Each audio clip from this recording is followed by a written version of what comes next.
Payg'ambarimiz sollallohu alayhi vasallam bu sahobasini Yamanga jo'natayotib nasihat qilib shunday dedilar: "Ey Muoz, ehtimol bu yo'ldan keyin menga yo'liqmassan." Ya'ni oxirgi ko'rishishimiz.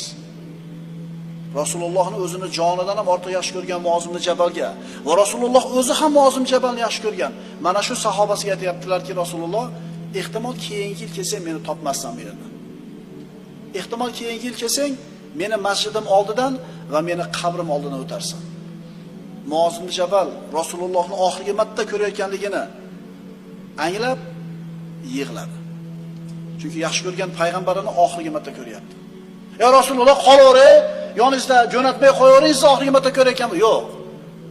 Rasulullohni yaxshi ko'radi. Ammo Rasulullohning buyrug'ini bajarishlikni bundan muqaddam deb biladi. Rasululloh sollallohu alayhi vasallam o'zi yaxshi ko'rgan sahobasini jo'natyapti. Yoniga olib qolishlikdan ko'ra. Nima uchun? Yamanliklarni Allohning diniga da'vat qilishlik uchun. Bu ish hamma narsadan muqaddam.